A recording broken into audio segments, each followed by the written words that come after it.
A deadly pandemic brings the nation and the world to its knees. The novel coronavirus, later termed COVID-19, would headline our sentences and dictate the way we lived our lives. A suspicious illness with initial symptoms of cough, fever, and shortness of breath. Once considered a COVID-related pneumonia in Wuhan, China, only a few dozen cases at the time. Then Thailand, and Japan, and soon the United States. Atlanta-based Centers for Disease Control begins COVID screenings at 3 U.S. airports, where flights from Wuhan were the most populated. Later in January, the CDC confirmed its first case in Washington state, then established a team to investigate. In February, the United States declares a public health emergency after the World Health Organization announces the same globally.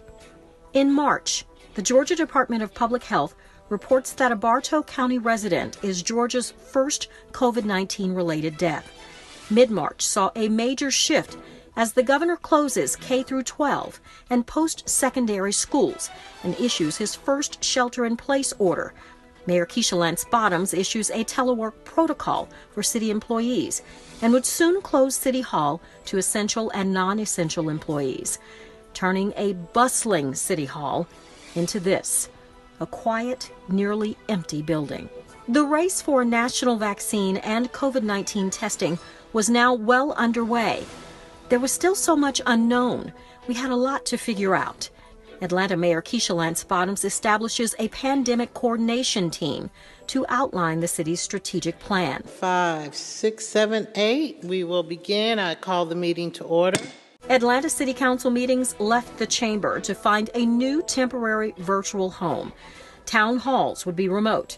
Senior walk events would be executed via computer. Even the planting of trees would be done while masked and socially distanced. The mayor issues an executive order creating a $7 million emergency fund to help those impacted by the virus. Food programs, help for the homeless, small business support, and help for others adversely impacted. Congress passes the CARES Act, providing emergency relief checks to Americans as the United States registers 100 deaths from COVID. 4 firefighters with Atlanta Fire Rescue test positive for COVID-19. Sergeant Cortez Stafford tells us the virus led Chief Randall Slaughter to issue a state of emergency. Some of the administrative duties have been reassigned to make sure we have folks out there in the field available to respond to calls. And I think that's important because we have to anticipate that we ourselves, the fire department, may have members that are affected by the coronavirus. New protocols would be implemented for interaction with firefighters, police, and EMTs. Everything had changed. Unemployment rates spike, with the hospitality industry taking the largest hit. Before you recover, you have to, endure. And that's what businesses are doing right now, is they're trying to make plans to endure what we're going through. April, May, and June would see a combination of slowdowns and surges in cases, those also disproportionately impacting communities of color.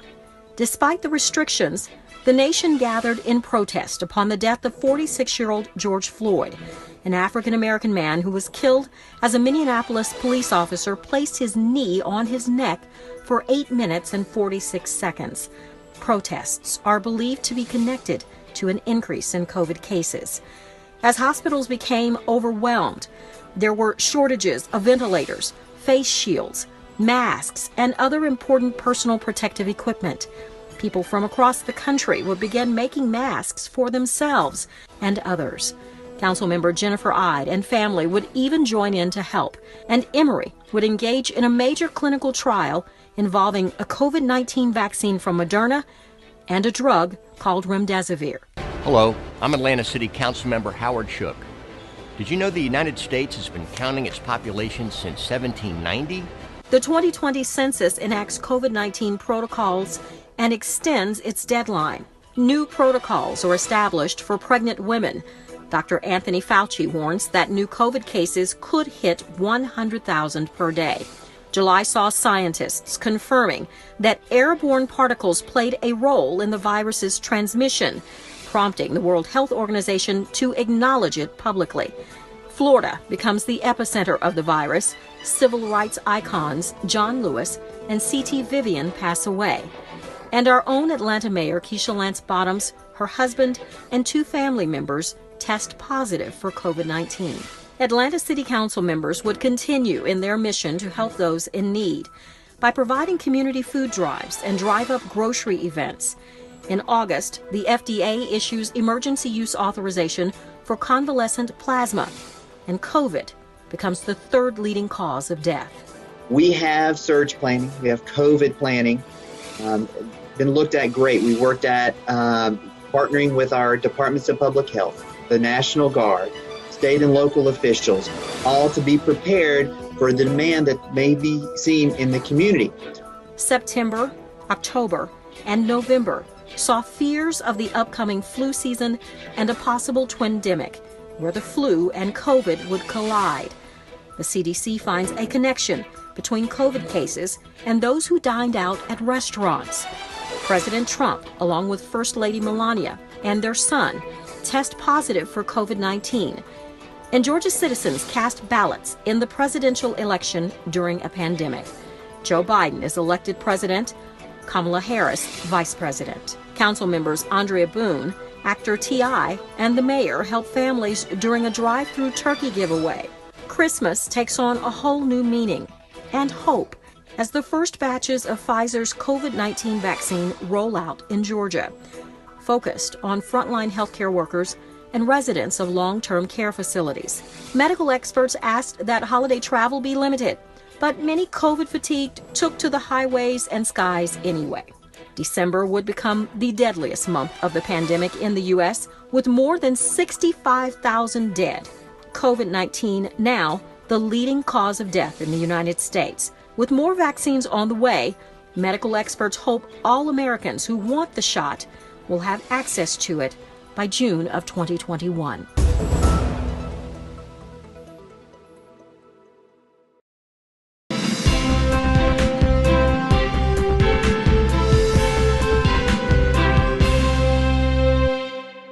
The Atlanta City Council adopts legislation ratifying the mayor's executive order directing the investment of $50 million in new bond funding to produce and preserve affordable housing in Atlanta.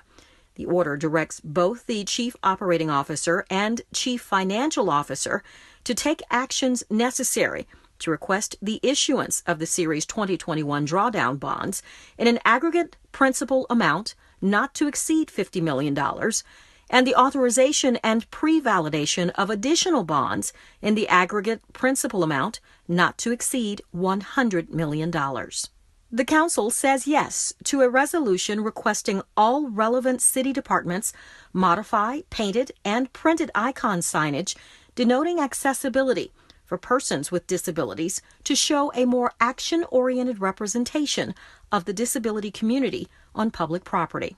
The Council approves a resolution to create the City of Atlanta Enterprise Resource Planning Steering Committee to provide responsibility and oversight in improving performance and delivery of city services. For more recently approved legislation, please visit our website, citycouncil.atlantagA.gov.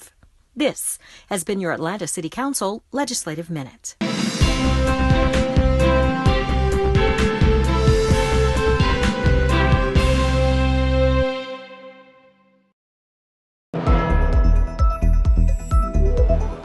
Welcome to Stay at Home Connect. I'm Phyllis Jackson. Georgia's Department of Public Health reporting its first case of the COVID UK variant. The patient is said to be an 18-year-old man with no history of travel. He is currently in isolation at home. Although this mutation is more contagious, medical experts say they can't confirm that this strain is more severe or that it will lead to an increase in deaths. The UK variant has been discovered in New York, Colorado, and California. There is some indication that a new extremely contagious COVID-19 variant out of South Africa could be resistant to the new vaccines. Researchers are concerned that this mutation may actually disable the vaccine's effectiveness, but are investigating its impact. Georgia elects Reverend Raphael Warnock in the Senate runoff against Kelly Loeffler.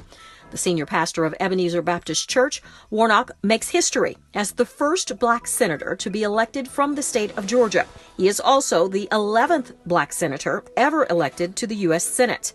John Ossoff defeats David Perdue to become the youngest senator in 40 years. Warnock and Ossoff's wins give Democrats control of the Senate, which is now evenly split between them and the Republicans. Any ties would be decided by Vice President-elect Kamala Harris. The surge of COVID-19 in Georgia is impacting every aspect of the medical community. Northside Hospital officials tell me that their convalescent plasma supply is depleted. Since launching the convalescent plasma program, Atlanta Blood Services has collected more than 1,700 units of plasma from 563 donors. Now there's a waiting list.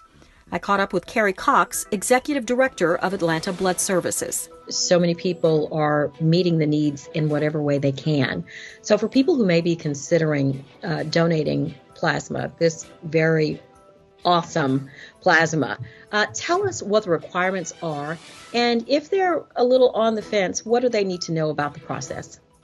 Okay, thank you for asking that. Really what we're looking for right now is anybody who has recovered in the past 14 days to 90 days.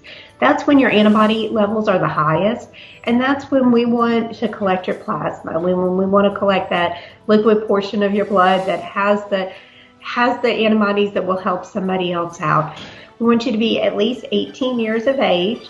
Make sure you're in good health. Make sure you have recovered from your COVID infection. We make sure that you're healthy and meet all of the regular blood donor criteria. If you or someone you know has recovered from COVID-19 and would like to donate convalescent plasma or learn more about eligibility, go to atlantabloodservices.com or call 404-477-1298. Vaccination efforts continue in a slow pace. Georgia health officials say that while some healthcare workers in metro Atlanta are getting vaccinations, vaccines are literally sitting in freezers in some rural parts of the state. Public Health Director Dr. Kathleen Toomey says lack of adequate staffing and logistics seem to be playing a role in the problem. Doctors in Los Angeles County say COVID cases have quadrupled since November. They are struggling to maintain the proper amount of air pressure for adequate oxygen levels and have even instructed paramedics not to transport patients with little chance of survival. Officials say someone is dying every 15 minutes in Los Angeles County. Atlanta City Council member Michael Bond joins with the Atlanta Police Department's Historical Society to honor APD officer Claude Monday, the first African-American APD officer killed in the line of duty back in 1961. The socially distanced ceremony was held at Lincoln Cemetery. Many of the people that he was charged with protecting probably wouldn't have sat next to him at a lunch counter, may have called him the N-word, but yet he had sworn an oath to protect those individuals and individuals from his own block, from his own community. And of course, he did not get the type of recognition at the time of his death. His family didn't get to honor him in the way that we honor our fallen police officers today. And so we want to recognize, one, how far we've come in our society since those segregated times, and then two, make sure that we're honoring those who do sacrifice everything on behalf of the greater good. COVID-19 impacting music's big night. The Grammys have been postponed due to the virus. Officials say they will have the big event on the 14th of March. We'll see you on the next episode of Stay at Home Connect.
at Westmoreland. I am the chair of the Community Development and Human Services Committee. This is our first meeting of 2021. I am introduced, or I'm joined by my colleagues, Carla Smith, Michael Julian Bond, Dustin Hillis, Joyce Shepard, Madeline Archibong, and Antonio Brown. We will constitute the 7 members of this committee for the next 12 months. I believe Council President Moore will be joining us at some point today if she isn't already. Ms. Pulandini, will you kick us off with the remote meeting statement, please? Yes, Mr. Chair. This Community Development Human Services Committee meeting is being conducted remotely as advertised and as in accordance with OCGA 50-14-1. The meeting will be conducted in conformance with Robert's Rules of Order and the Rules of Council as authorized by the City Code.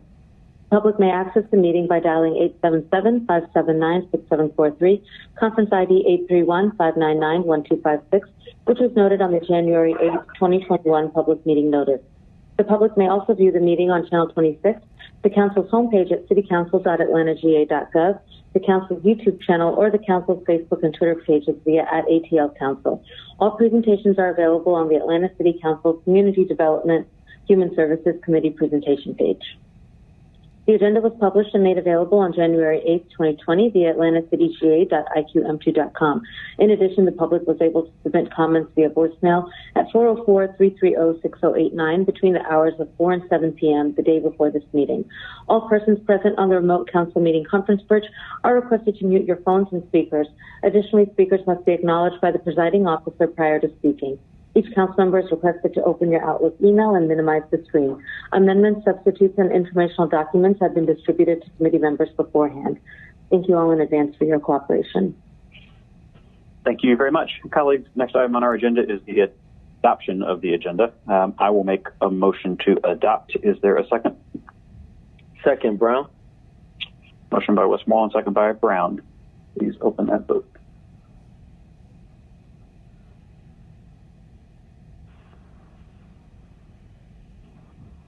Mr. Chair, this is Mr. Bond. I'll be voting by voice vote today. Okay, thank you, sir. Mr. Hillis, I see you online, but not popping up in the yes column. Is your system working? I'm up, but it's not giving me a voting privileges. I don't know if they still don't have me as a member of this committee or what, but okay. Voting privileges. But I'm a yay. There we go. In the meantime, I will take your vote by voice as well with Mr. Bond. I will mark you both as yays. Miss Archibong, are you here? Yep. Yeah, and Damon, you know what you need to do. So I'm a yes vote. All right. Miss Smith, would you like to speak? Well, I came in really early, so if Mr. Hillis came in early, they turned somehow AIM turned the server completely off, and then I had trouble getting back in. So you might want to completely go out and then come back in, because I had to do that. Yeah, well, I've come in and gone out about 30 times now, so between 1 o'clock and now. So. Okay, I've only done it like 4. So. Mr. Hillis is very excited to be back with us. The vote is 7 yeas, 0 nays. The agenda is adopted. I will make a motion to approve our minutes. Is there a second? Second, Archibong. Thank you. Got a motion by Westmoreland, a second by Archibong. Please open that vote. Mr. Bond, how do you vote? Aye. Mr. Hillis? Aye.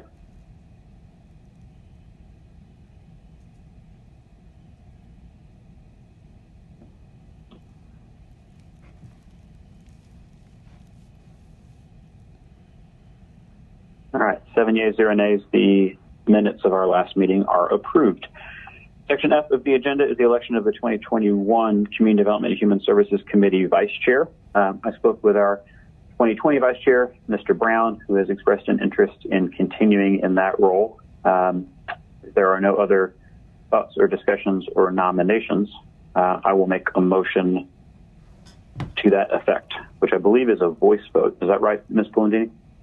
Yes, that's correct. This could be conducted via voice vote. Okay, I'll make a motion. Is there a second? Second, Hillis. Motion by Westmoreland, second. Hello? Oh, that's fine. Okay. Motion by Westmoreland, second by Hillis. All in favor, say aye. Aye. Aye. Aye. Aye. All right. Thank you. Next up are the 2021 Community Development Human Services Goals and Objectives. Colleagues, in our packets, we have the 2020 goals, and then in red on that document is a breakout of the progress we've made towards the goal, or the ones that we fully reached, or the ones that we haven't yet reached. I'll be reaching out to you all individually in the next couple of days to share some draft 2021 goals and get your feedback and a sense of what you think we need to be focused on in the future, and would like to take action on that at our next meeting at the end of this month. So be on the lookout for that and look forward to that conversation. Mr. Massenberg, will you take us to our next item and play our 15 minutes and 30 seconds of public comment? Hello, my name is Shannon Cook, and I'm calling to comment on the short-term rental ordinance proposed. I am a short-term rental owner and a member of the Short-Term Rental Owners Association of Georgia. I just want to share a little bit about my positive experiences as a host and sort of a preview of the types of guests that we've hosted during the pandemic. So I was able to, fortunate enough to have someone come and help me and able to hire them, pay them in capacity to assist our guests, to help with the guests that were coming in during the pandemic. And the person I was able to hire was actually someone who was laid off from the hotel industry. Their hotel closed down. He was out of work and struggling to provide for his family. And I was able to hire him part-time. We had enough work that we were able to help him out a little bit. And his hotel actually is now closed completely with no scheduled reopen date. And this has been a tremendous help to him and his family working with me in the meantime. And he says this helped him not go crazy during the pandemic. So I wanted to share that. And then types of guests, we've had a bunch of different healthcare providers that have come in to help with pandemic efforts stay with us, as well as a number of film industry and movie industry folks. I just had a producer who stayed with us for 2.5 weeks when LA was shut down due to their coronavirus situation. Come today, let's see, and also a music video production team who works for arguably the most prominent rapper in 2020. So we've had some tremendous professional guests, and we're glad to provide a safe place for them to stay where they didn't have to interact with other people, the same way as you might at a hotel. So just wanted to share my experience. I think we're on the right track with legislation, and I feel like the things we already have in place are, in terms of noise ordinances and parking ordinances, are really set up already to handle these issues that we're facing.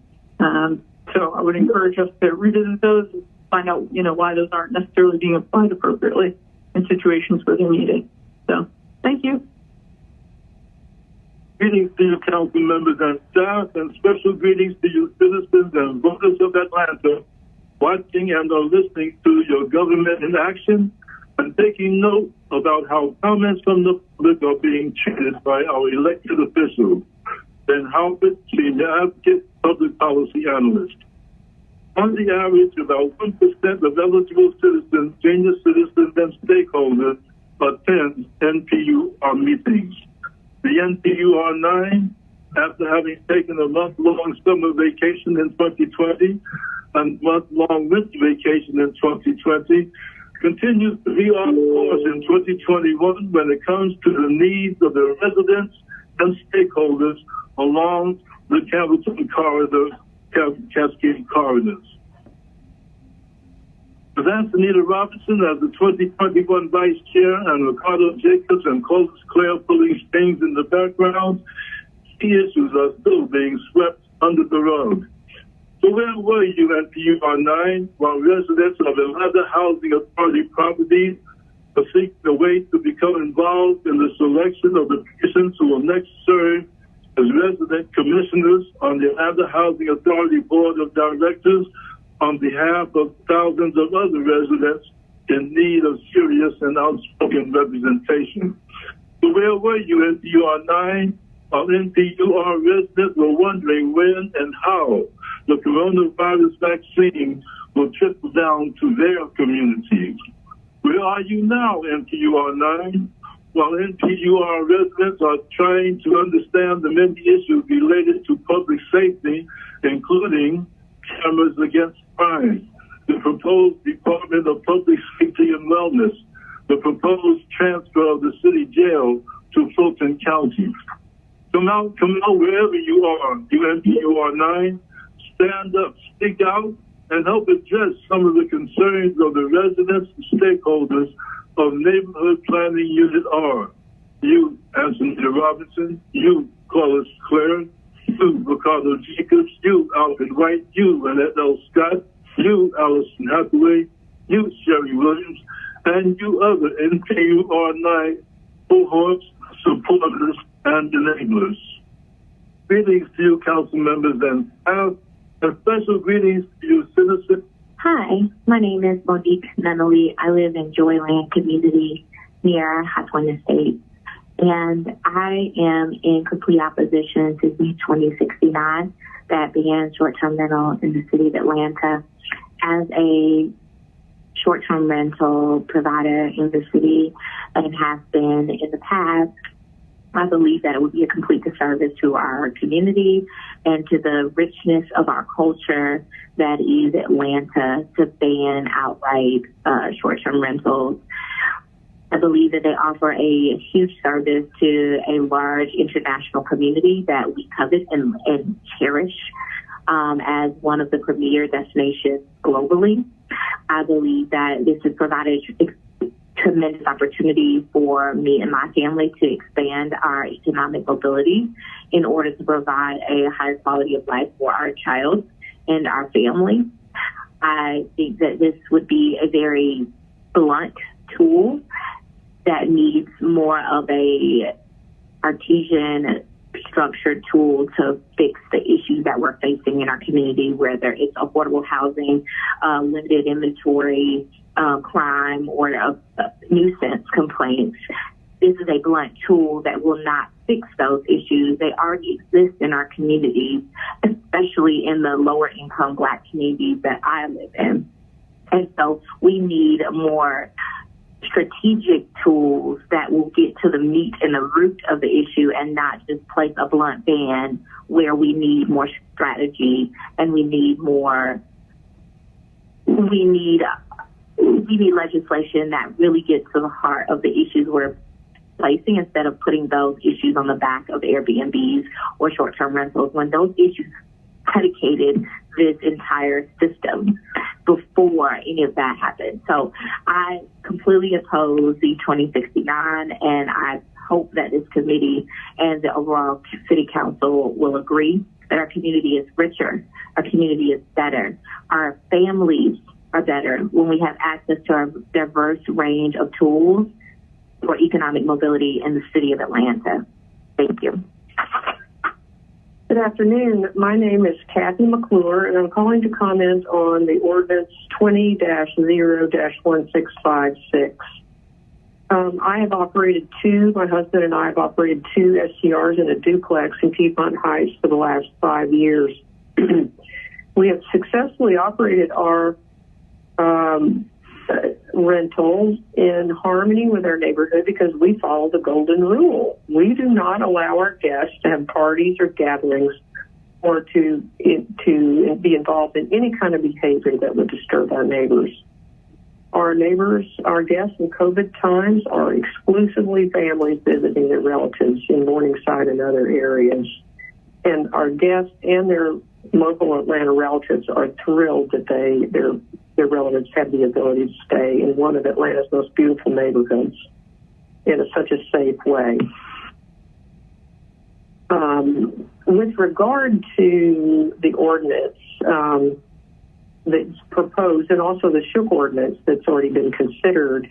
I was present for the NPUF meetings where the Shook ordinance was considered, and there was not a single bit of support for that ordinance.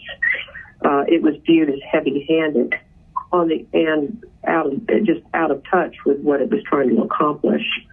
This ordinance, 20-0-1656, is, on the other hand, is a more reasonable approach that allows the city to address bad apple behavior in a responsible way. That's what I call the 3 strikes rule. And I think that this is a great first start for the city. It hopefully will not impose an unreasonable regulatory burden on the city, and it will give the city the opportunity to get a handle on the types of issues that are out there and perhaps tweak the ordinance as needed, but not go overboard from the start. I would discourage this committee and the city council from taking a heavier hand or more expansive approach at this time without seeing how this ordinance might benefit the city and its residents. I will finally say that, make no mistake about it, short-term rentals are a benefit to the city. When COVID is over, we'll be back to housing tourists who love to come visit our city, to people who come for conventions, the film industry, and all of those other people outside of families. So thank you for listening to what I have to say, and I hope you continue down this more reasonable approach. That's all I have. My name is Henry Jordan, given under the Spirit of Christ. Verily, verily, I say unto you, if a man keep my sin, he shall never see death. John 8, chapter 51st verse. I speak Jesus' words because of his desire for you not to see death, and for myself not to see death. Then, when you desire not to keep Jesus' saying, then you ask for death. In what place, therefore, ye hear the trumpet, restore ye thither unto us. Our God shall fight for us. Nehemiah 4, chapter 20th verse. Nehemiah took quick and decisive action as he sent armed individuals and exhorted them, be not afraid, and remember the Lord, to seek to obey God, initiate deliverance. And I will make for the counsel of Judah and Jerusalem in this place, and I will cause them to fall by the sword before their enemies, and by the hands of them that seek their lives. And their carcasses will I give to be meat for the fowls of the heavens, and for the beasts of the earth. Jeremiah 19, chapter 7, verse. 3 motives for God to act are exciting, or sight. The misery of God's people are experiencing the tender mercies of God himself, and the humiliation brought to his name. America, do you desire to fall before your enemies? Jesus is greater in us when we seek to obey him. For the Lamb which is in the midst of the throne shall feed them, and shall lead them unto living fountains of water. And God shall wipe away all tears from their eyes. Revelation 7, chapter 17, verse. There will be absolutely no crying or sorrow in the presence of God. For he will have wiped all tears from their eyes. Jesus' plan sounds good to me. What about you? We need Christ more than he needs us. Let us have power to obey Jesus, to fight the sin in us, around us, and in us. Thank you for listening, and obey Jesus. All right, that concludes our public comment. Thank you to everyone who reached out with your thoughts. Next up on our agenda is communications. Item number 21-C-00001, a communication from Tanya Greer, County Clerk, to the Fulton County Board of Commissioners, submitting the appointment of Ms. Bettina Burton to the Atlanta Beltline Tax Allocation District Advisory Committee. This appointment is for a term of 2 years.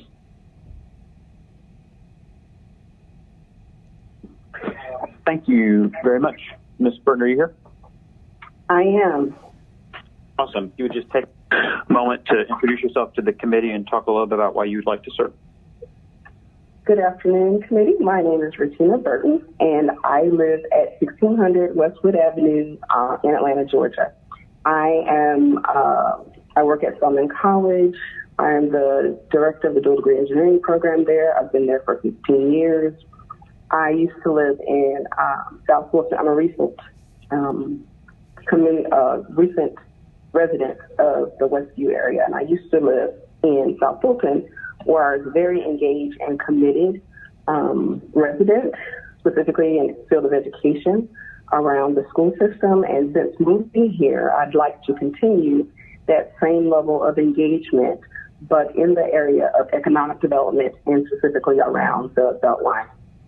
So my interest is to help the community find that balance between revitalization, maintaining history, and equity among all of the residents.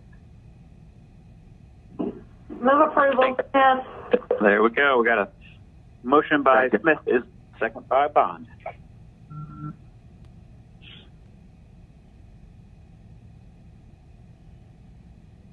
And thank you, Ms. Burton. Mr. Hillis, are you logged in? And if not, how do you vote? There we go. Ms. Archibong? Yes. Awesome. Thank you.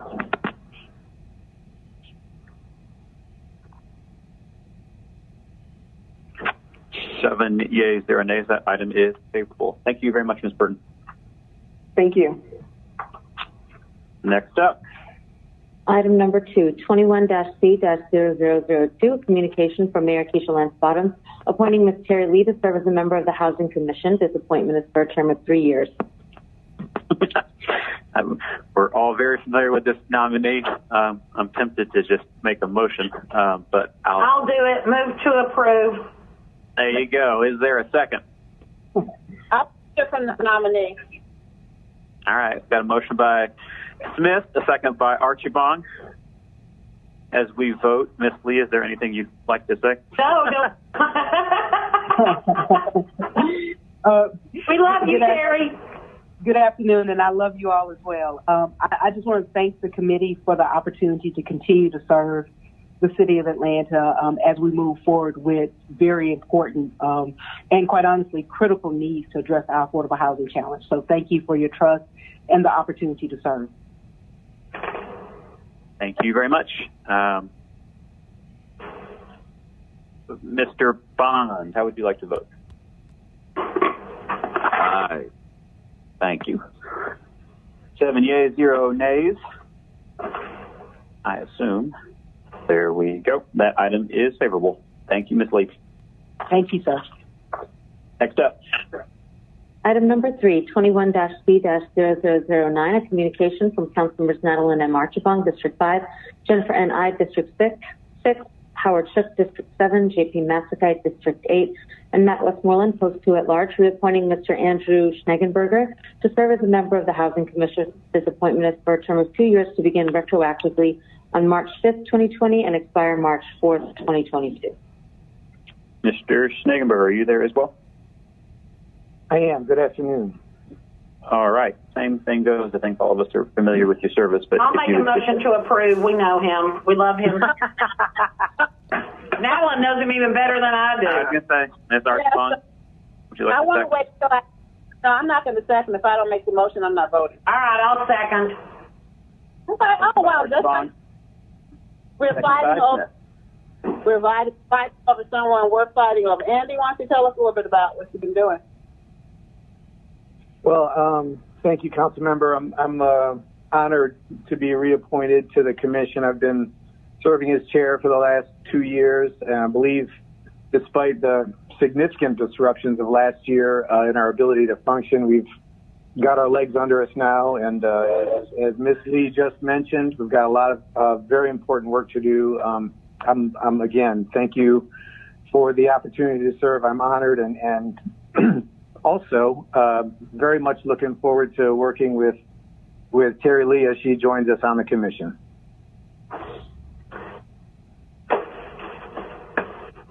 All right. I think that's a motion by Archibong, a second by Smith. The vote is open. So, Andy, you can tell Terry that we fought over your motion. Mr. Bond, how would you like to vote? There we go. All right. 7 yeas, 0 nays. That item is favorable. Thank you, Andy, for your service so far, especially as it related to helping us make the Housing Opportunity Bond a reality, and look forward to what 2021 will bring. Thank you, and I look forward to reporting to you all very soon. Thank you much. All right, next up is items for first reading. Item number 4, 21-0-0032, an ordinance by Community Development Human Services Committee adopting the City of Atlanta 2021 to 2025 capital improvements element, which includes capital improvements that the city intends to fund in whole or in part with development impact fees in compliance with the requirements of the Georgia Development Impact Fee Act and for other purposes.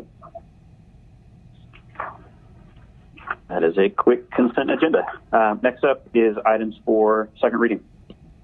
Item number 5, 20-0-1792, an ordinance by Community Development Human Services Committee to adopt a third-party agency inspection manual pursuant to OCGA Section 8-2-26G to establish pre-qualification standards for third-party inspectors doing business in the City of Atlanta and to establish guidelines for administering and processing the third-party inspection program and for other purposes.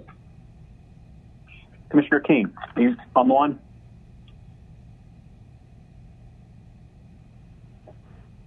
I am council member. Thank you. This is Tim King. Sure.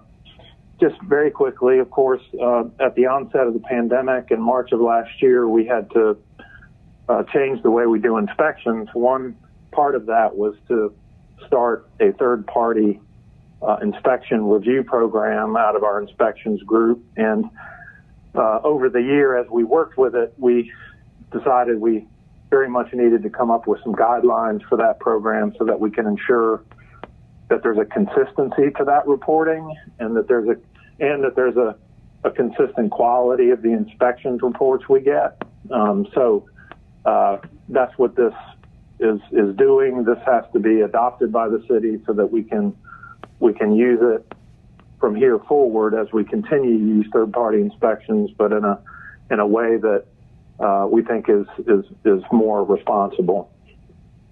And this is Smith. I'm familiar with this, so I'll make a motion to approve. Motion by Smith. Is any other questions or comments? And if not, is there a second? Second, Hillis. Motion by Smith, second by Hillis.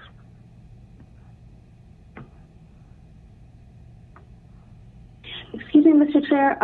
The department had requested that this item be held. Would they feel like it? I will leave that up to the commissioner. Well, his paper. Yeah, that is not my understanding, Julie. Oh,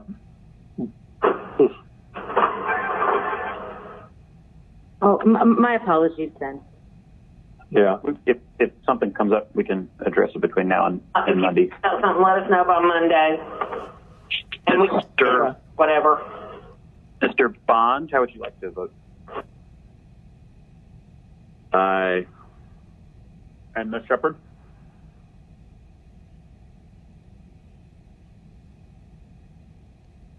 Sorry about that. That's okay. Appreciate it. 7 yeas, 0 nays. That item is favorable. Thank you. Next up. Items 6 and 7 are similar papers, which amends the budget for the Section 8 Moderate Rehabilitation Program. Would the committee like to take these as a block? As soon as I ask if Ms. Archibong would like to make a comment. You're signed up to speak.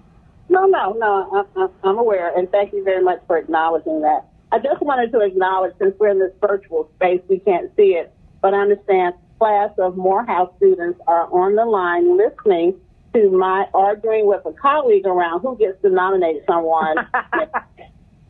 So now that I know they're on the line, I will be on my better behavior. But really, I just wanted my colleagues to know that we do have students from Morehouse listening to our deliberations today. I want to thank them for their attention.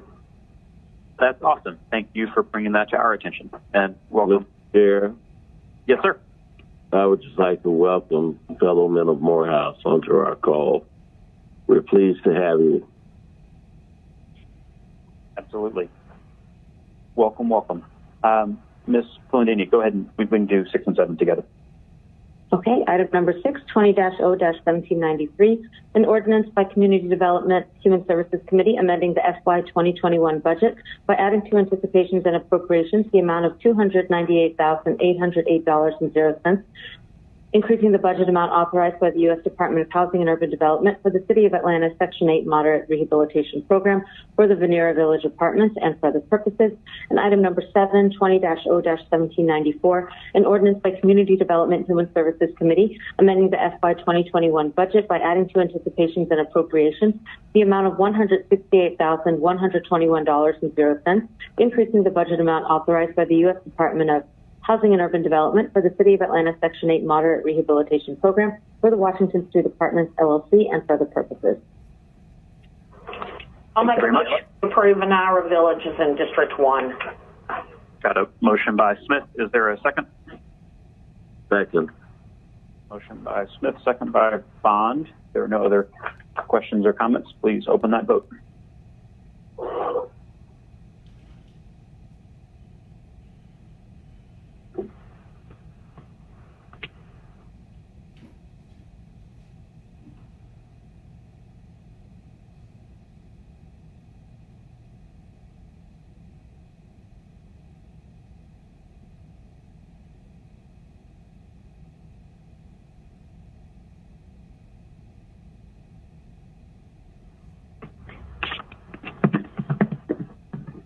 We able to open that vote?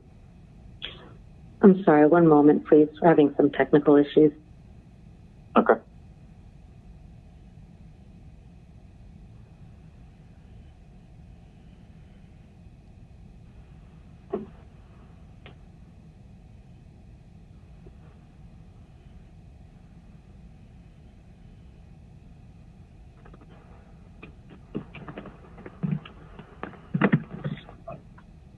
All right. There we go.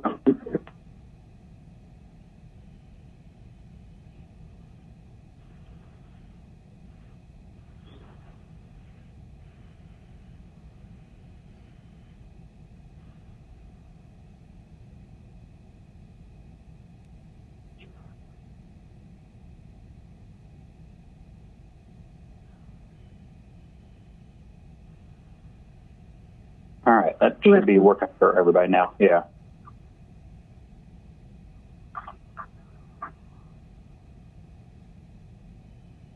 Ms. Archibald?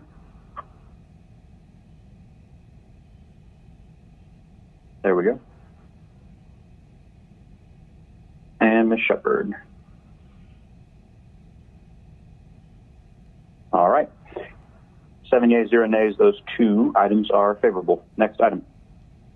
Our next item is number 8, 21-0-0003, CDP-21-003, an ordinance by Councilmember Natalie M. Archibong to amend the land use element of the 2016 City of Atlanta Comprehensive Development Plan so as to designate property at 2011 Memorial Drive Southeast, Atlanta, Georgia, 30317, and 2015 Memorial Drive Southeast, Atlanta, Georgia, 30317, to the single-family residential land use designation and for other purposes. Recommendation is to hold for the first quarter CDP. Ms. Archibong, would you like to make that motion? I was trying to get off mute. Yes, I make that motion. All right. Motion by Archibong, which I will second. Please open that vote. The vote is open. Mr. Bond, how would you like to vote? Aye. Thank you.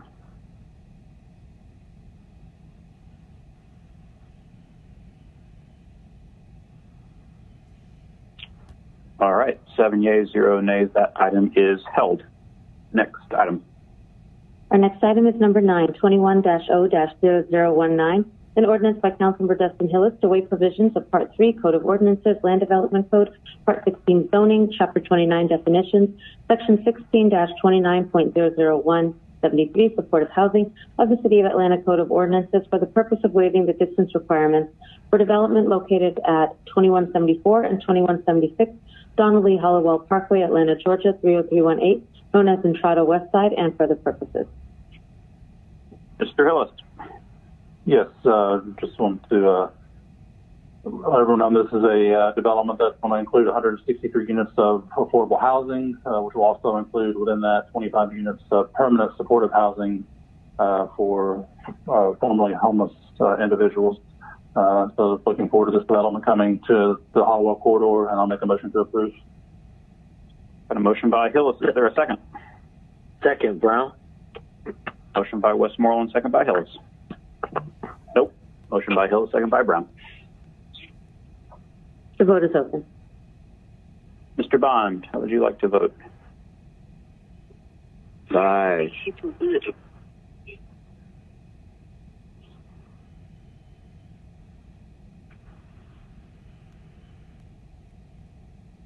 All right, 7 yeas, 0 nays. That item is favorable.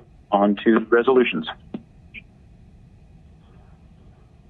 Item number 10, 20-21-R-3004, a resolution by Councilmember Carla Smith authorizing the mayor, her designee, to apply for and accept grant funds from and sign all grant agreements with the State of Georgia Department of Community Affairs to create an LGBTQ+ historic context statement for the City of Atlanta and for other purposes. Ms. Smith. Approval, Smith. Motion by Smith. Is there a second? Second, Brown. Got a motion by Smith and a second by Brown. There are no other questions. We can open that vote. Mr. Bond. Aye.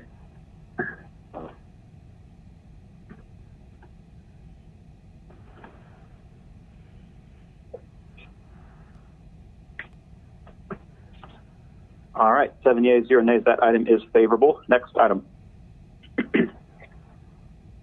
Our next item is number 11, 21-R-3008, a resolution by Councilmembers Matt Westmoreland and Antonio Brown requested the Chief Operating Officer coordinate with the Department of City Planning, Invest Atlanta, the Atlanta Beltline, Inc., Atlanta Housing, and the Atlanta Fulton County Land Bank to create a comprehensive action-based plan to expedite the development of affordable workforce and supportive housing on vacant, publicly owned land and for other purposes.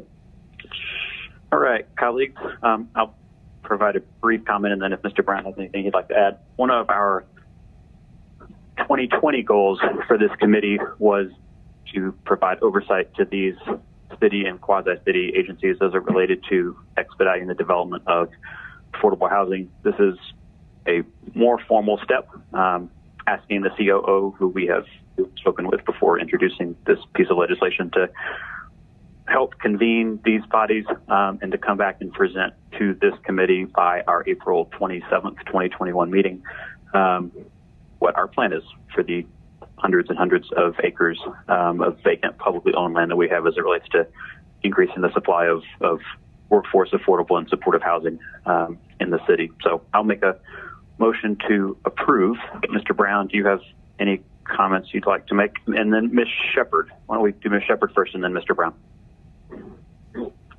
Thank you. I mean, I support this, but I think we really have to look at how we plan on rolling this out, even in terms of what we're saying is any property that we own as a city. Is that my understanding? Is that like public property that we own? Is that what we're saying? Yeah, right. Or our agencies, whether it's Invest Atlanta or the Beltline or the Land Bank, it's more a question of looking at all of the acreage we have.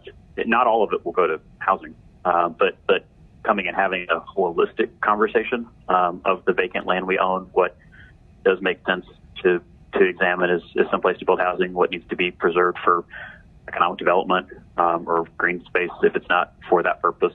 Just talking about the roughly 11 or so hundred acres of land that we have in a kind of comprehensive conversation rather than being siloed.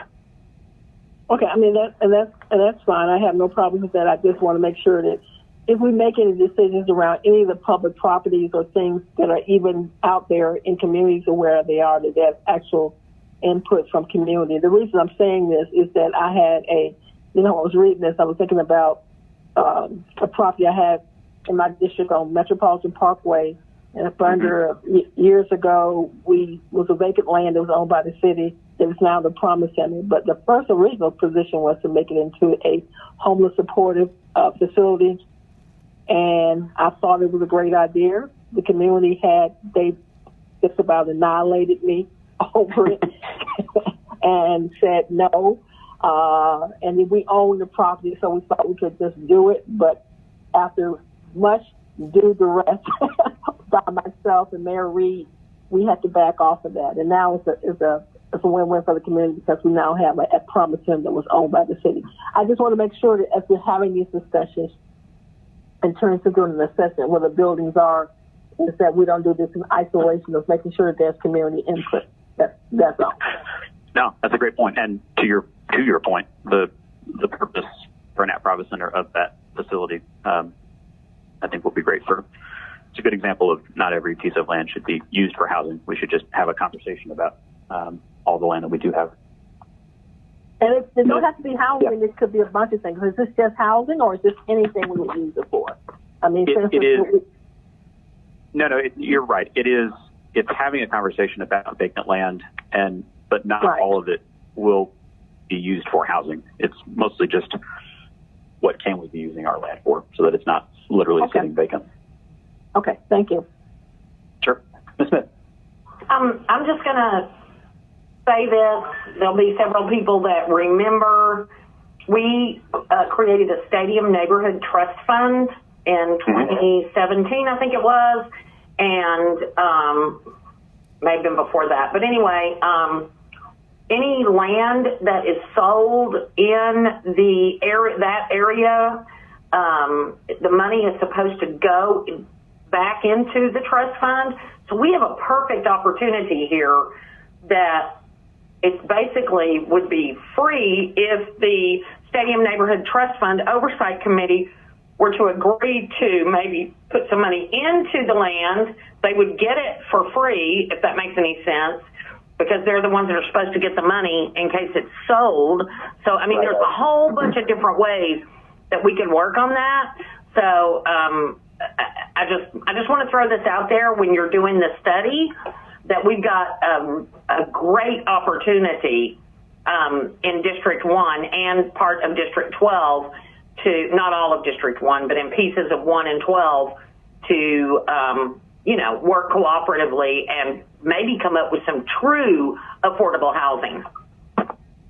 That would be ideal. Awesome. Mr. Brown, any comments to add? Mr. Chair, thank you so much. Colleagues, Councilmember Westmoreland and I came together in this discussion. You all may remember back in, I believe it was 2018, going into 2019, when our chief housing officer at the time, Ms. Terry Lee, performed a survey of all the land within the city of Atlanta. And through this discussion, we discovered that the city owned, and I'm not sure, Chairman Westmoreland, you can correct me on this, but the city owned 758 acres of vacant land. And there was really no plan in place with regards to the development of that land, or even a study to determine what could be developed on that land.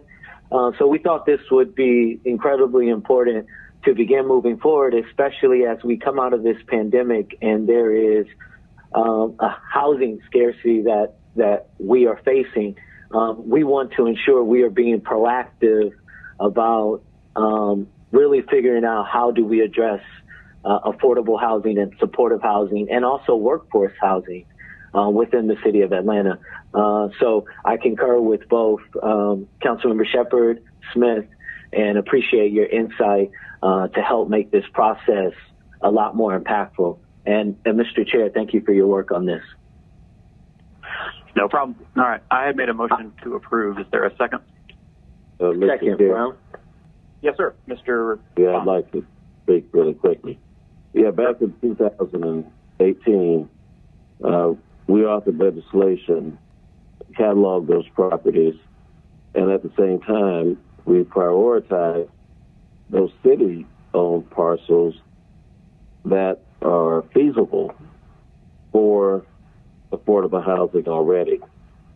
We did not look at the property that might be owned by Invest Atlanta or some other related city entity. So this is a good step in going beyond what the position that the city has already taken a few years ago. And Ms. Smith is right, that when you authored the legislation on the trust fund, the idea was to turn that property into something that would benefit those stadium neighborhoods. So I'm very excited about this addendum to the work that's already been done, and look forward to getting a report on a real analysis, because a lot of the property that was owned by the city, a lot of those lots aren't feasible lots. So this will be good to see what can go where, how much, how, in the way of housing, or whether it's adjacent to a commercial area, etc. So I'm looking forward to this coming to completion, and this is good. Thank you. Sure thing. Ms. Smith. Well, now that we've been talking about this so long, I've got another thought here. Boy, I'm just piling on to the legislation that I didn't even discuss with y'all. But what if, because I've got a lot of vacant lots, or whatever you want to call them, located in District 1, that either the taxes, which are in arrears, are so high that no one wants to pay that to even try to buy it, and or they got liens on them or whatever. What if, now this would take a lot of work, but it might be something you could work in on your plan, if we could offer removing the lien, or forgiving the taxes. Now we'd have to talk to Fulton County and the school board, but if we could forgive the taxes if they build and y'all, when I say truly affordable, I mean truly affordable. I don't mean something that you're going to sell today for, $100,000 and then they turn around and sell it 2 weeks from now for $400,000, but something that is truly affordable for a long time, not just a minute. So anyway, that's just a thought, and I realize I'm piling onto someone else's paper. No, it was a committee goal that we're trying to turn into more of a reality. So I appreciate all the commentary. Commissioner Keene. Wait, just 1 second, too. And I want to make sure that Commissioner Keene, is he still on the line? He is next in line to speak. Oh, okay. Okay, thank you. Yep. Commissioner. Councilmember Westmoreland, can you hear me? Yes, sir. Oh, thank you. And just to reiterate what all the council members have said on this topic, and the fact that Terry Lee, the Chief Housing Officer of the city, put together the initial study of this back in 2018, as was mentioned, we actually convened a group of all those agencies beginning in November of last year, to basically a working group on this very topic, to come up with a strategy for all of these measures that are being discussed by council today with regard to how best to develop vacant public land, and in particular for affordable housing, but in general, how best to develop public land. We've actually identified all those sites in the city, of course, and we'll be happy to bring our report to you, as you said, council member, and I think you said April. Certainly we can do that and can present on it earlier than that if you'd like, but that'd be fine. Yeah, no, that sounds excellent. I appreciate the insight. We have a motion by Westmoreland and a second by Brown. If there are no other comments, let's go ahead and open that vote. Vote is open. Mr. Bond, how would you like to vote? Aye.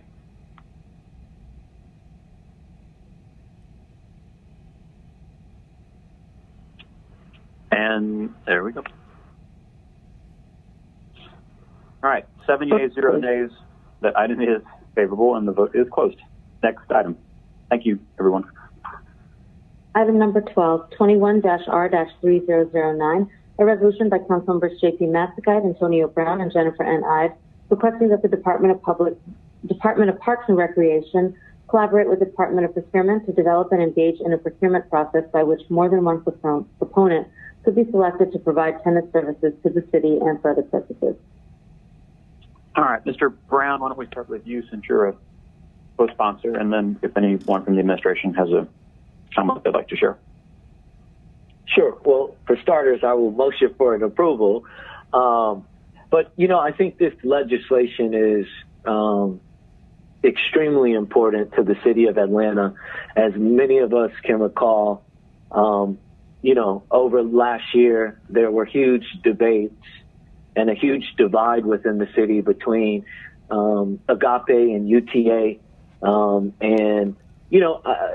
I remember we had a huge discussion on it as council was deliberating on how we would proceed. And one of the questions that was raised to the law department was the possibilities that could exist in us putting forth legislation to ensure the RFP process would allow for more than one awardee in regards specifically to the tennis management contract. And, after speaking with both Councilmember Ide and Councilmember Matsakite, we thought it was important that we addressed this and really brought the city together because after hearing from both UTA and Agape, they were all in support of an RFP coming out that would allow for more than one awardee. So I would appreciate this council's support and happy to address any questions. And if the law department is on and interested in weighing in, then we'd love to hear from them too. And they actually compiled the legislation in support of this measure. Thank you. Ms. Shepherd.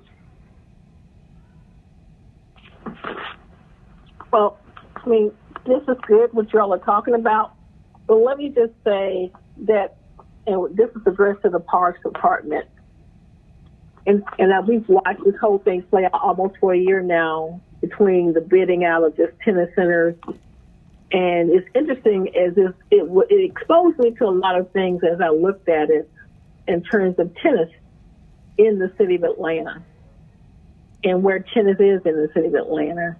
And for me, as I look at tennis, we need to, as we talk about strategically looking at the Parks Department, we need to be looking at tennis much more holistically in terms of where is tennis being provided.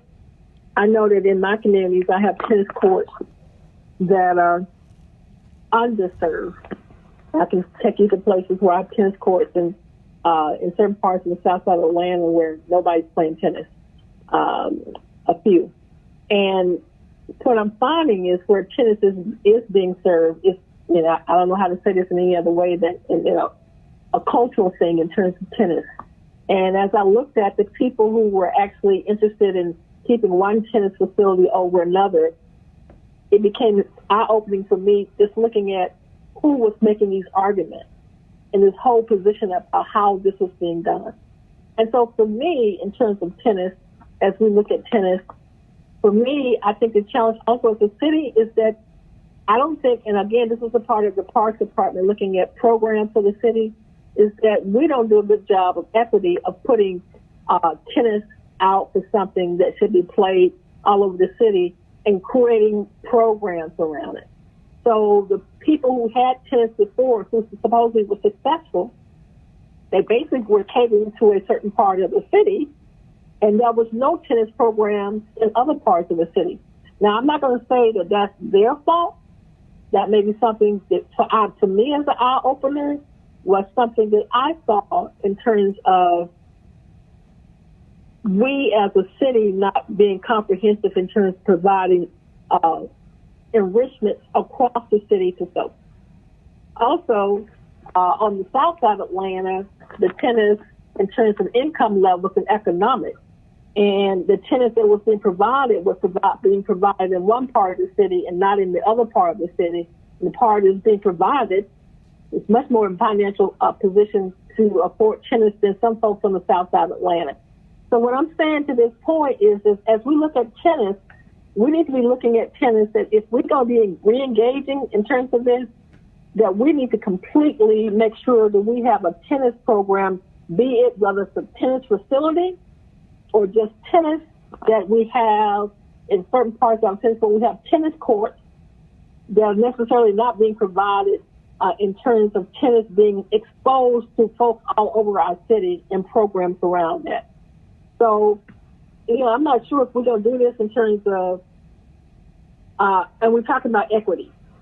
We're talking about equity in terms of literally looking at tenants holistically and not just catering to one side of a neighborhood versus another.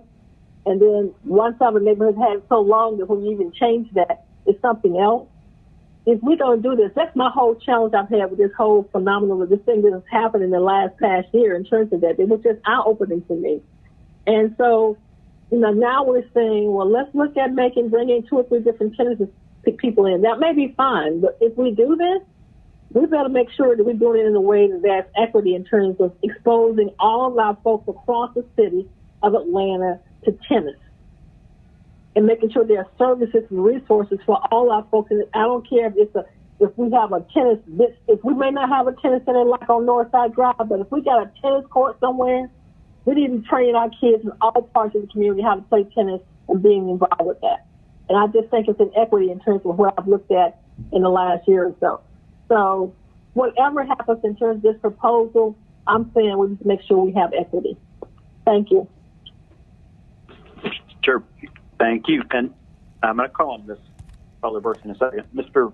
Brown, this is a resolution that you and Ms. Ide and Mr. Matskite have said that essentially asks the Departments of Parks and Recreation and Procurement to discuss the possibility of maybe this being awarded to the option being open that it be awarded to more than one respondent. Well, yeah, and then I think either way, the goal of the resolution was to provide additional options when it comes to the tennis management facilities contract. And to the regard of Councilmember Shepherd's comments, I absolutely agree. And I think that what she stated is absolutely right. And I think that would come within the RFP process that's put forth by Parks and Recs, making equity a requirement with whoever bids on these contracts to ensure that they address that within the facilitation of the work that they perform for the city of Atlanta. Okay. Ms. Butler-Burks, Deputy COO, are you here?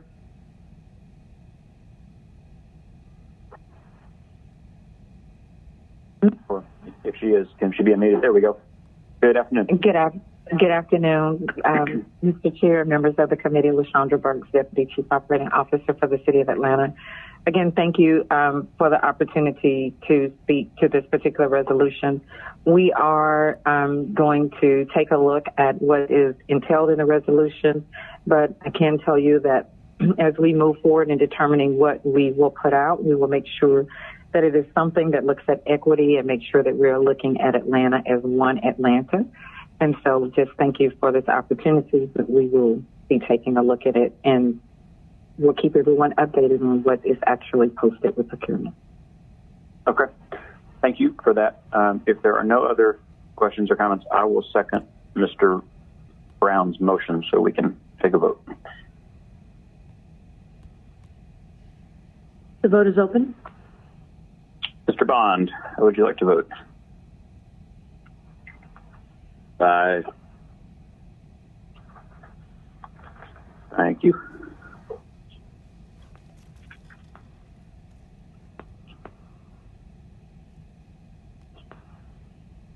Six yeas, 0 nays, 1 abstention.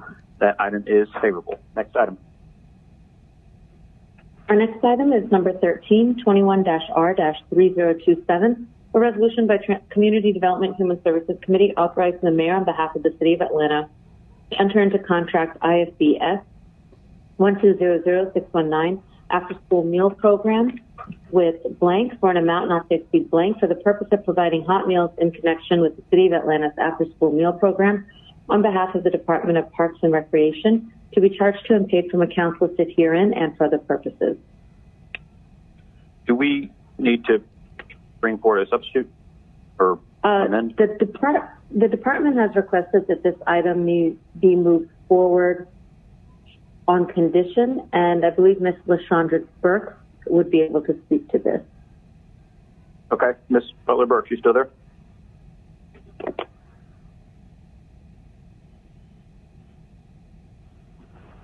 Good afternoon. I am still here. Thanks again, Mr. Chair. Sure. I am still here. Thanks again. We should have a substitute for this based on our conversation most recently with procurement. It looks as if we can move forward to pass this on condition, and we will have the actual vendor filled in before it gets to full council. If we could move it forward on condition, we would appreciate it. Okay. Any questions or comments? All right. Then I will make a motion to move this piece of legislation forward on condition that we receive the necessary information by Monday's full council meeting. Second, Brown. A motion by Westmoreland, a second by Hillis. The vote is open. Mr. Bond, how would you like to vote? Aye.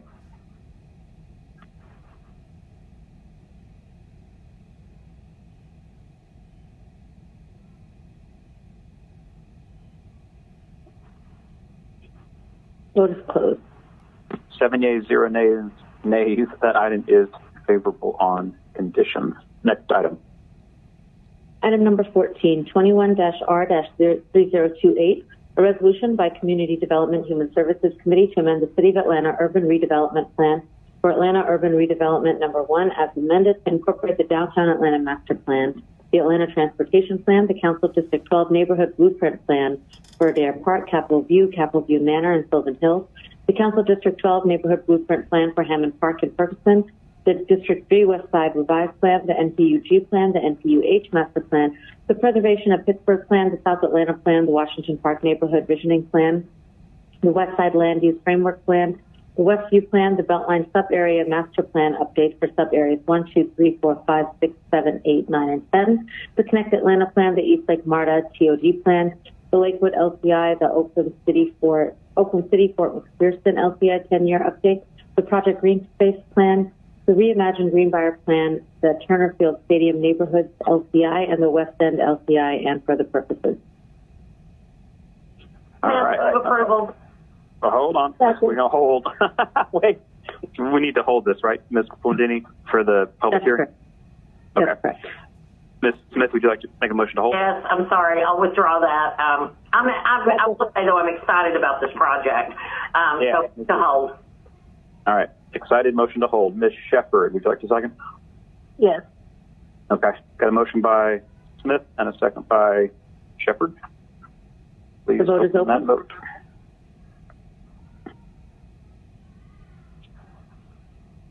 Mr. Bond, how would you like to vote? Aye. Vote is closed. All right. 7 yeas, 0 nays. That item is held. Next item. Item number 15, 21-R-3006, a resolution by Councilmembers Antonio Brown, Joycelyn Shepard, J.P. Matsakite, Michael Julian Bond, Andrea L. Boone, Jennifer N. Ide, Andre Dickens, Matt Westmoreland, Madeline M. Marchbaum, Carla Smith, and Marcy Collier Overstreet, requesting the Public Safety and Legal Administration Committee, Community Development, Human Services, and Finance Executive Committees of the Atlanta City Council to conduct a feasibility study and compile comprehensive recommendations regarding the establishment of the creation of the Department of Public Safety and Wellness within the City of Atlanta that will formally coordinate and direct public safety and wellness efforts and for other purposes. This item was favorable on substitute as amended in Public Safety and Legal Administration, and there's an amendment in your packet which would remove references to Exhibits A and B from the legislation. Okay, we'll get to the amendments in a second and to the lead sponsor. Ms. Shepard, will you talk to us about the conversation in public safety yesterday? Yes, we actually went through some in-depth conversation about this in terms of what we're trying to do. What came out of that is it came forth with support from public safety on, and an amendment was made that in terms of the time frames that Mr. Brown had actually talked about in terms of his process, is that in that time frames it may work, it may not in terms of procurement. There's a lot of questions that have to be asked in terms of the procurement process, how is it going to happen in terms of time, funding for the feasibility studies, interacting with administration to see if we're going to get funding, or is council members going to bring forth their funding themselves, actually finding a consultant to do the study, and what would this study cost.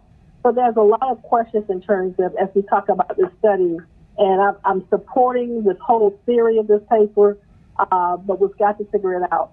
What came out as an amendment was that we would actually pull together a committee, a subcommittee, and that committee will be comprised of the chair of public safety, the chair of the Community Development and Human Services Committee, the chair of the Finance Committee, and the author of the paper, Mr. Brown, to work together within ourselves and other departments to actually talk about the next steps in terms of process, because there's a lot of questions in terms of how we move forward in terms of this. And also the fact that there are other studies that have already been done. So we, as a committee, have a lot of work to do as all these committees. We're talking about doing work sessions later, but we've got a lot of work to do before we even talk about the work sessions and pulling all this stuff together. The Police Foundation had did a study very similar to this several years ago under the Reeves administration, and some of it was kind of done up under the mayor's administration, was never completed. So we need to pull together all these documents and data and begin to talk about specifically how we can collaborate, looking at a lot of different things, and then bringing it back to the committee. So that was the amendment that was added to the paper yesterday. I hope that answers your questions. And I don't know if Mr. Brown has anything else he wants to put in. Thank you. Hello? I'm sorry, Councilmember Shepard. I have not. You summed it all up perfectly. And motion to approve. Should we amend? One moment, please. Mr. Westmoreland just got dropped, and he's dialing back in. Yeah, I was wondering what happened to Mr. Westmoreland. I'm like, okay, what happened to the chair? Thank you, Mr. Brown. No problem. And in the meantime, Julia, can we bring forth the amendment, please? The amended substitute. I'm back. I apologize for that. Mr. Chair, Councilmember Shepard gave a summary. I had nothing to add. We need to. There was the amendment to remove the exhibits and two of the whereas clauses within the existing substitute that we were just speaking to.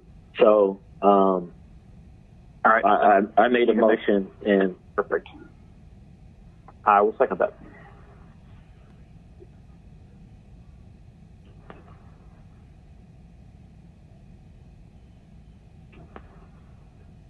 The vote is open. Mr. Bond, how would you like to vote on the amendment? Thank you.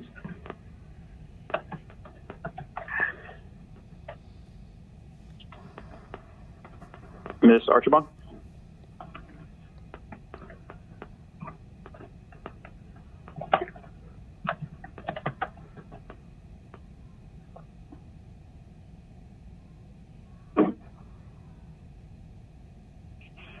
All right, 7 yeas, 0 nays.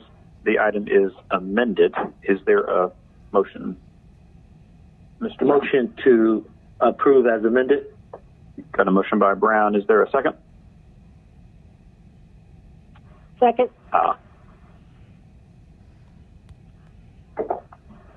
A motion and a second.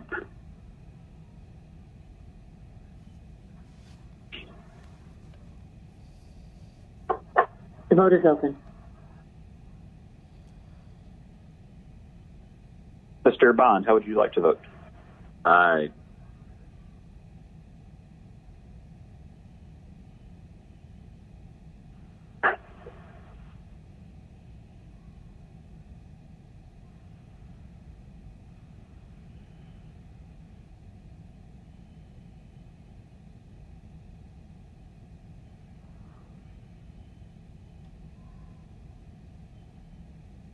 Are we able to record Mr. Bond's vote? One moment, please.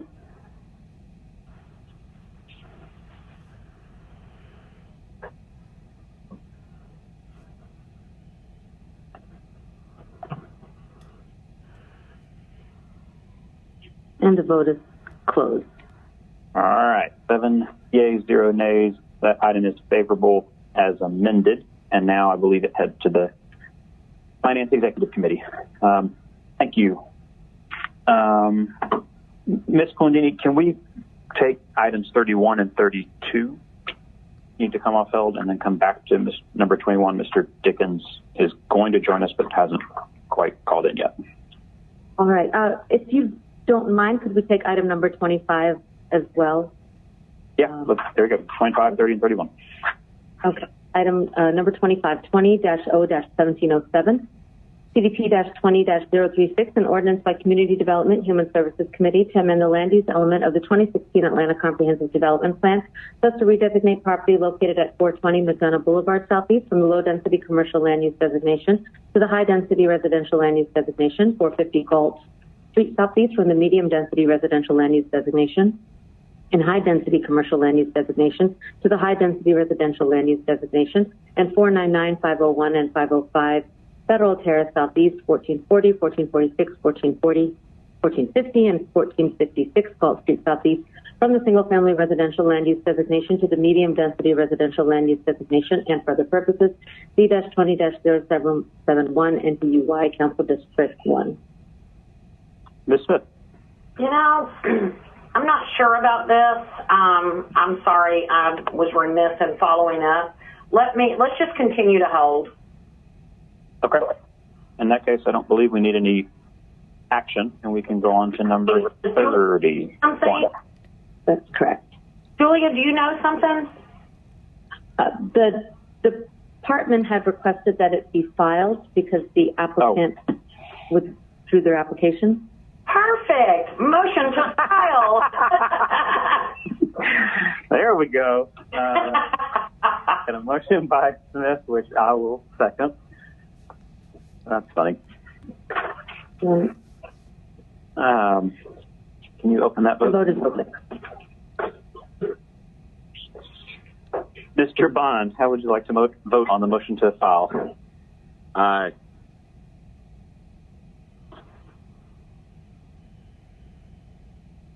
And the vote is closed. All right. 7 yeas, 0 nays. That item is filed. That application is withdrawn. Item 31.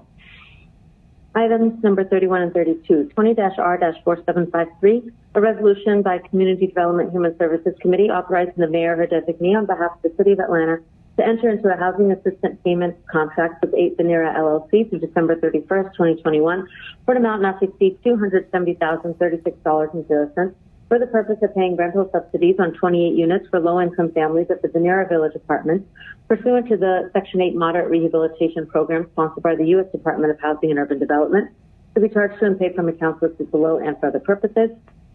And item number 32, 20-R-4753, a resolution by Community Development Human Services Committee authorizing the mayor or her designee on behalf of the City of Atlanta to enter into a housing assistance payments contract with Washington Street Apartments LLC through December 31st, 2021 for an amount not to exceed $151,680.00 for the purpose of paying rental subsidies for 16 units for low-income families at Washington Street Apartments pursuant to the Section 8 Moderate Rehabilitation Program sponsored by the U.S. Department of Housing and Urban Development to be charged to and paid from accounts listed below and for other purposes.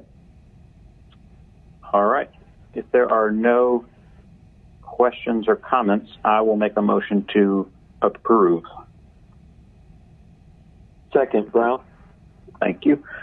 Motion by Westmoreland, second by Brown. Vote is open.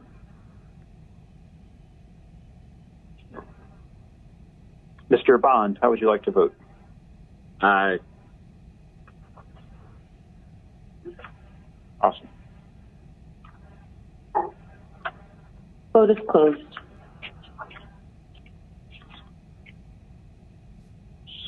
7 yeas, 0 nays. That item is favorable. All right, back to item number 21. Item number 21, 20-0-1656, an ordinance by Councilmembers Andre Dickens, Matt Westmoreland, Jennifer N. Ide, Amir R. Froki, Antonio Brown, Michael Julian Bond, and Joyce M. Shepard, as amended by Community Development and Human Services Committee to provide for the regulation and taxation of short-term rentals within the city of Atlanta and for other purposes. There's a substitute which was sent out earlier, and just a few minutes ago, an updated fee study was emailed to all the members. All right, before we take the substitute from a procedural perspective, colleagues, we are taking this item off held to substitute it so that we can add the fee study that has been done by the planning department, which will trigger a advertisement that has to run and the notification that needs to take place on our MPU agendas during the month of February. It also extends the date effect from July 1 to September 1st, since this is taking a little bit longer than expected. We're then going to re-hold it for the aforementioned process to take place, and then we will any other changes that we need to make in the future, and ideally move it out of this committee on February 23rd to go to full council on March 1st. So with that background, I'll make the motion to bring forward the substitute. Is there a second? Second, Brown.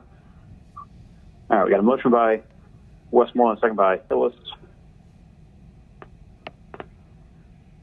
The vote is open. Mr. Bond, how would you like to vote?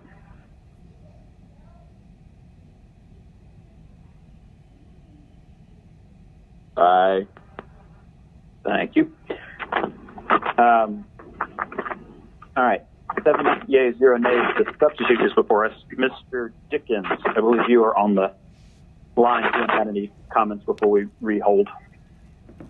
No, actually, you did a good job of explaining what the process is going to be next. So thank you, colleagues, for sticking with this process.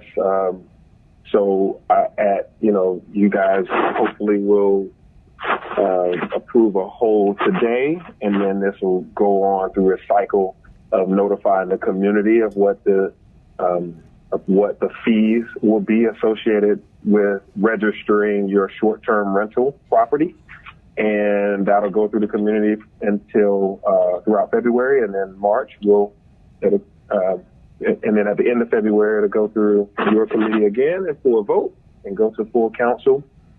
To note, we're going to, the fee study that you see attached. We're proposing $150 for the registration of your short-term rental, and then we will look at this over the first year to see if that is appropriate and that it works for everybody, and that the department is able to do all that it needs to do to, ensure that properties are properly registered and under compliance.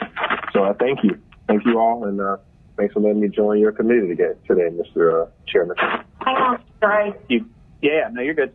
Well, first of all, Mr. Dickens, you can join anytime you want to. Second, Ms. Smith.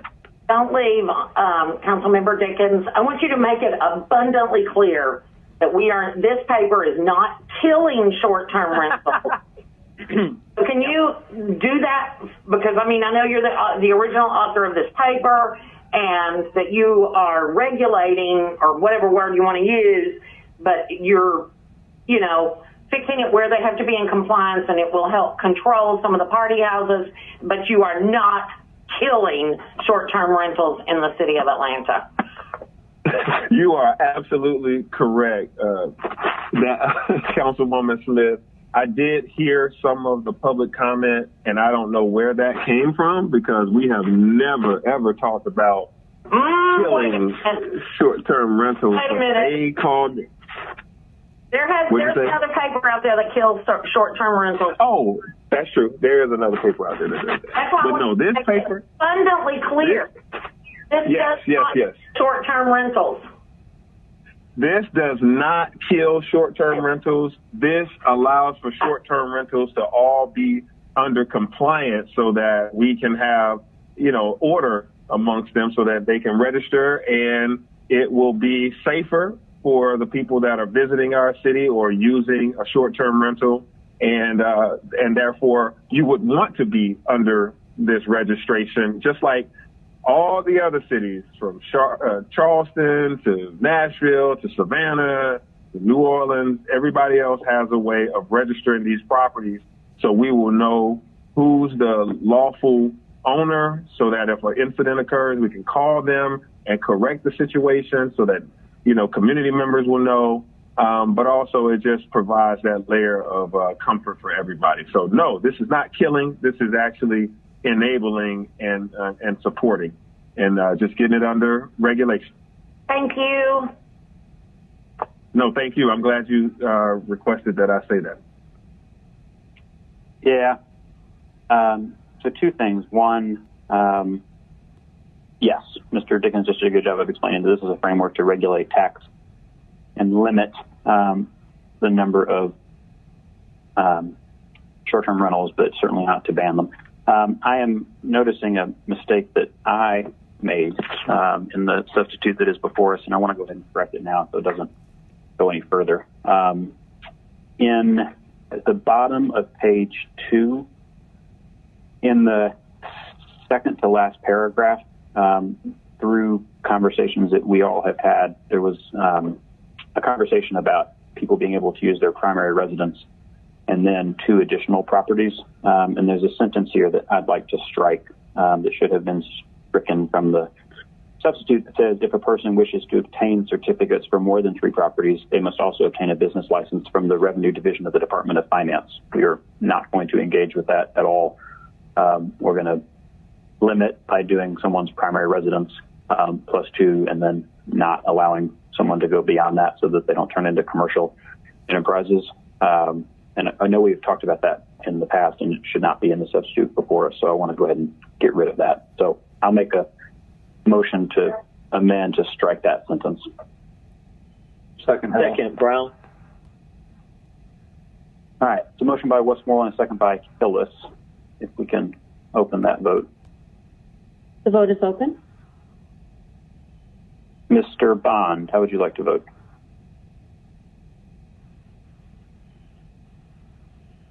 Aye.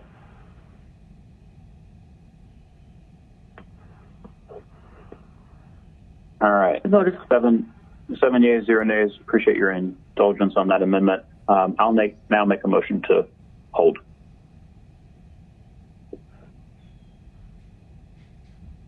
Is there a second? Second, Smith.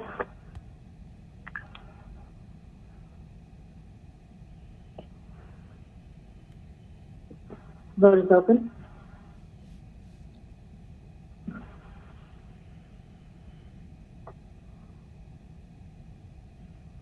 Mr. Bond? Aye. And Mr. Hillis?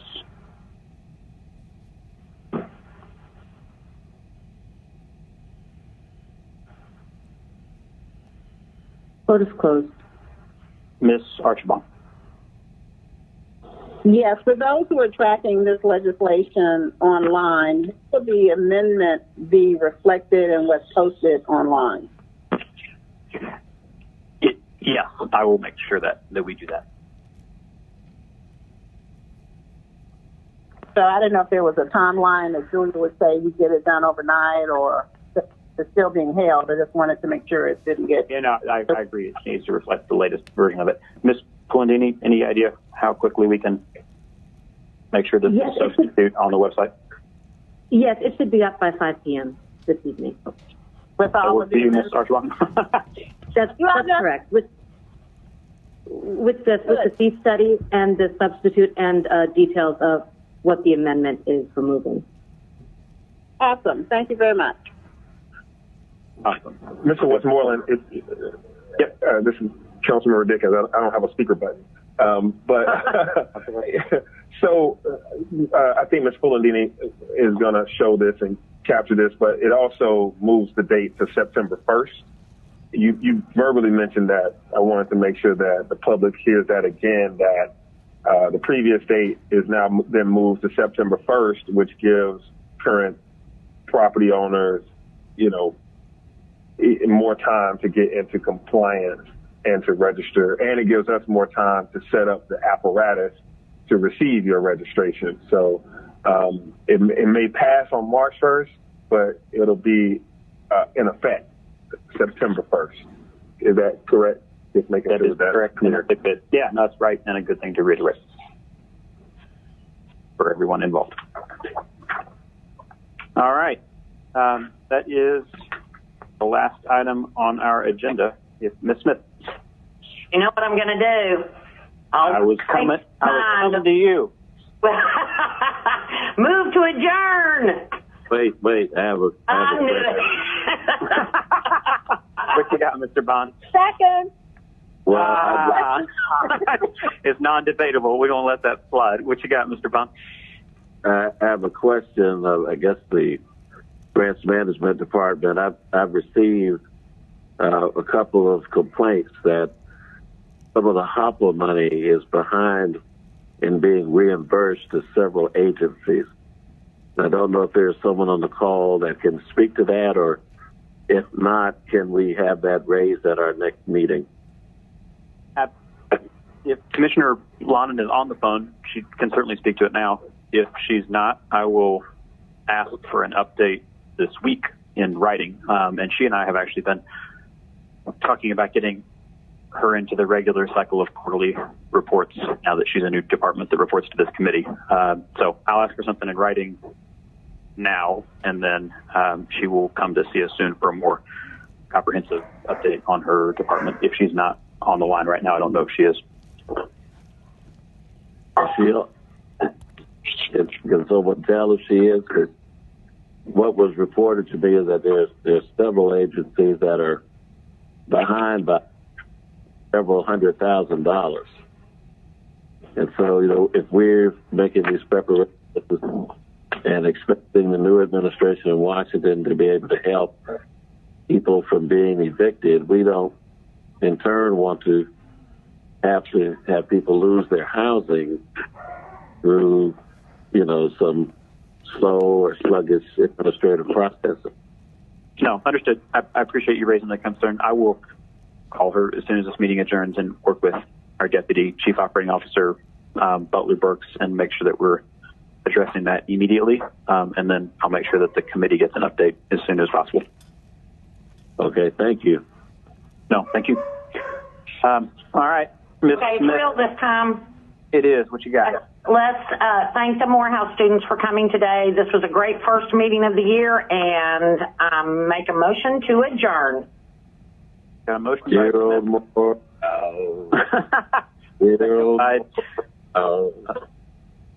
We have pledged our lives to thee, and will ever, yea, forever, give ourselves in loyalty. You all are going to let me do it. Okay. Yay! We're doing that, Michael. I'm sure they did that. That's not over yet. It's not over? Morehouse may we be, so to find each from the other into ties more brotherly. Holy Spirit, Holy Spirit, make us steadfast, honest, true, to old Morehouse and her ideals, and in all things that we do. Awesome. Michael, I had my arms crossed while you were singing. Oh, thank you. Thank you. Learn it. All right. We're like that. Yes, they'll have a baby here. All right. Great meeting. Bye, everyone. Great meeting. Thanks. Happy Bye.